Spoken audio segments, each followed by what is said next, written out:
of abiding in our rhythm series. The passage in Deuteronomy 6 that you have prayed over and read and discussed through Discovery Bible Study comes just before the nation of Israel finally gets to enter the promised land after 40 years of wandering in the book of Exodus. And so Moses has this desire that the people entering into the promised land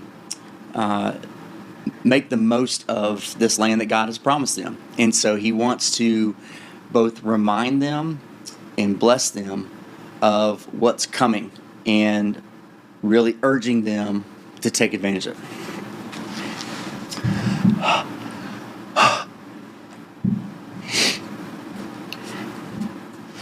Hey guys, welcome to week 2 of our practice of abiding in our rhythm series. Deuteronomy 6 verses 1 to 9. You've already prayed over it, discussed it through Discovery Bible Study. And so this passage comes just before the nation of Israel gets to enter the promised land after 40 years of wandering in the desert. And so Moses really wants this group of people to enjoy the blessing that God has for them in this land, and he's pleading with them not to make the same mistakes that their forefathers made. And so you can tell this in the first few verses that you read that Moses says, God gave me commandments to teach you, that you would do them, and that you and your sons, you'd pass this on to generations, and that you would fear God by keeping his commands. And if you do this, this is the blessing. If you do this, you will live a long life and you will multiply into generations. But for this to happen, you would need to learn to fully listen to and love God above all else and anyone else. And so the most popular part of this passage, verses 4 to 9, is known as the Shema. It's a Jewish prayer that ever since this time in Exodus, devout Jews, would recite this prayer every morning and every night. And many Jews still practice that today. They recite the Shema every day, oftentimes 2 times a day. It's been known as one of the most influential prayers in the tradition of the Jews, and is considered like a Pledge of Allegiance prayer, and that's one of the reasons it is still recited daily. Now, when you think of the definition of Shema in this passage, it's named by the first word that you see in the verse, "Hear, O Lord." And so you'd think that maybe the definition of Shema is to hear, like this audible ability to listen, or that you doubt maybe your kids have that ability sometimes when you tell them to do something, or to hear you when you tell them to do something. But in the Hebrew word, it means so much more. I'm dating myself, but in 1992, this movie, White Men Can't Jump, came out. And it's got Woody Harrelson and Wesley Snipes, and they're ball players, and they're constantly arguing. It's a cool relationship between the two of them. But they're in the car one day, and Woody's character puts this cassette tape in to play a song by Jimi Hendrix called Purple Haze or something like that. And Woody Harrelson's character is confused by why this white guy would play Jimi Hendrix. And he's like, listen, you don't get it. This isn't supposed to be how it works. Like, Jimi Hendrix is a black man who wrote black songs for black people. And the quote here in the movie is, it's, look, man, you can listen to Jimmy, but you can't hear him. There's a difference. Just because you're listening to him doesn't mean you're hearing him. And so that conversation has always stuck out to me, because there really is a difference between listening and hearing. And the Shema, in a strange sense, is very similar. The opening line, "Hear, O Israel," does not simply mean, hey, listen to these words. It is so much more deep than that. It's if you only listened but didn't do anything because you listened, then it's like, well, Wesley Snipes is telling Woody in this movie, you're listening but you're not hearing. And so, for example, the Shema calls us to action. It's not just a simple hear it, move on. It's a call to action. And it's like, for an example, in Exodus 19, when God says, "Now therefore, if you will Shema, my voice, and keep my covenant, What the English translation says there in that verse is, now therefore, if you will indeed obey my voice and keep my covenant, you shall be my treasured possession among all peoples. But in the original language of the Hebrew, it is if you will Shemaya Shemaya. Listen and obey. It's an emphasis. It's a robust word. It's why so many cries for help in the book of Psalms begin with a call that God would not just hear them, but not just listen to them, but he would hear them, and there would be a call to action. Psalm 27, Shemaya my voice when I call, O Lord, be merciful, answer me. And it's why later in Israel's history, when the people were breaking God's commands and covenant promises, the Hebrew prophets would come along and they would say things like, hey, they have ears, but they're not listening. Jeremiah 5:21. They could hear just fine, right? They weren't listening. Because if they were listening, then they would be acting differently, right? James chapter 1, but prove yourselves doers of the word, not merely hearers of the word who delude themselves. So it's the picture of somebody that's hearing but not doing. There is a robust word here that calls us to action. Deeper dive for the Bible nerds. Hebrew language, which is what a lot of the Old Testament was written in, doesn't even have a word for the English word obey. It is built into words like Shemaya. The other thing I want to point out in this passage is right after it says, Hear, O Israel, the Lord is one. It moves right into the instruction of the Shemaya, to love the Lord your God. And so this Greek word, love, it's kind of like Shemaya. It's robust, it's deep. It's not like the American language. You may have heard before that there are several different words for love in the Greek and Hebrew language, and this is no different. And the Hebrew word for love here is ahava. And ahava is also a weighty word, because it's not just some warm, fuzzy feeling that we get because we have a crush on somebody or love hot dogs. It's a form of love that produces action because of our love for them. We want to be loyal. We want to be faithful. It's a desire.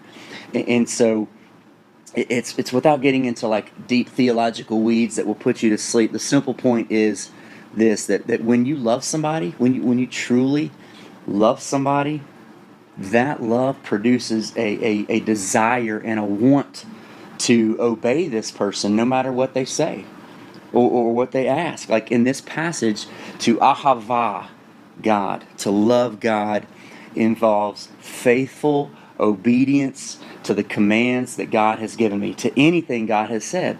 It's a faithful obedience to His words. It's not because of legalism, and it's not to earn anything. It's a desire. It's because of a desire to do what God has said, because I have a deep love and honor and respect for Him. And so the Shemaya is about listening to and obeying God and loving and obeying God.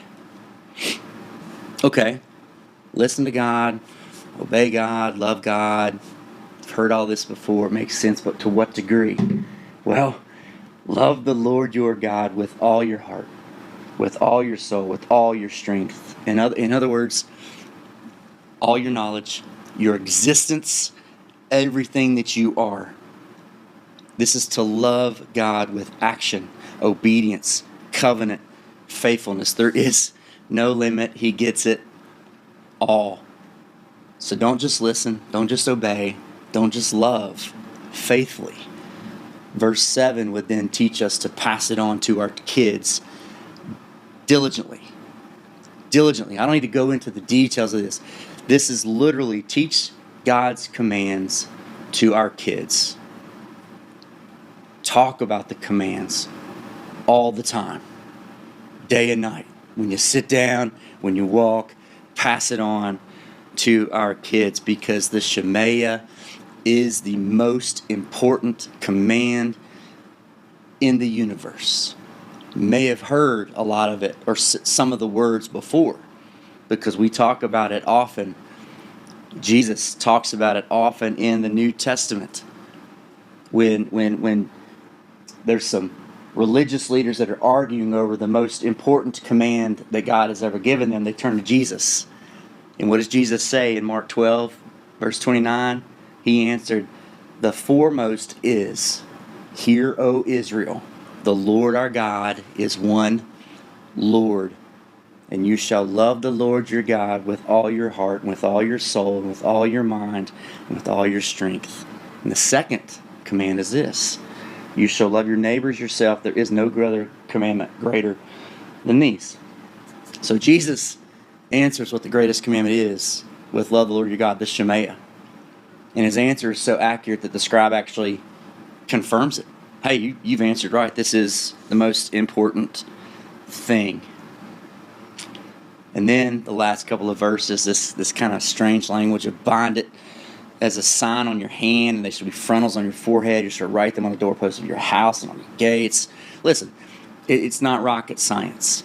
The reality is we use our eyes to see and our hands to do almost everything. And so symbolically, the Shema prayer was meant to be a guide for our vision and for our action, to keep God's commands at the forefront of everything that we do. So, to wind down, there's a reason God's people have been praying this prayer for thousands of years and still do today. They're simple words with a capacity to truly change the trajectory of your life and the life of your family. And praying these words regularly can keep God's commands front and center. In front of our eyes, in front of our hands, not out of obligation, not out of legalism, but out of a love for the God who has shown ultimate love for us through his Son, Jesus. Pursuing Jesus is all about love. And as we receive his love, we are compelled to extend his love back to him vertically and out to others horizontally. Love generates more love, which generates more faithfulness and obedience and love. And these are the truths that transform us, not just on the outside, but starting on the inside, that work themselves to the outside. The Shema is a prayer that you and I need to learn. We need to listen to God's commands. We need to obey God's commands. We need to love God enough to want to obey and listen to his commands. The Shema is a prayer of abiding, to remain in God, to keep Jesus at the center of our lives. So here's the questions. How will you keep God's commands on your hearts this week? How will you listen and obey God's commands? How will you love and obey God's commands? How will you diligently teach your kids this week God's commands? How are you planning to keep Jesus at the center of your life? And I know last week we talked a little bit about reading, but the reality is we can't do any of this. We can't listen to God's commands. We can't obey God's commands. We can't love God with a desire to obey his commands if we don't know his commands. And the most practical way to know his commands is to read his word. So as we discussed last week, the practices that we want to encourage you to put into your life this week is to read. Get into the word. Start somewhere. We've provided plans on our app and on our website that will remind you of a practice of praying, to recite this prayer, if nothing else. That's going to get you in the Word. It's going to get you praying. Recite this prayer. Put it on mirrors in your house. Teach it to your kids. Say it as a family. Memorize this prayer. Journal. Never journaled before. Get a book. Write this passage down. Write it once a day. Write some questions that you get out of this passage. Just start. So the point of this, we want to ask you to read and or pray and or journal. That's 3 practices to begin putting into your life to get into this rhythm of putting God first, walking with God, abiding in, remaining in God. And the point is not to bite off more than you can chew at the beginning. Start small, start short. The goal is just start. Pray for one another, encourage one another. Let's abide in God. Hear, O Lord. Hear, O Israel. The Lord, our God, is one true God. Love him with everything you have. Take care.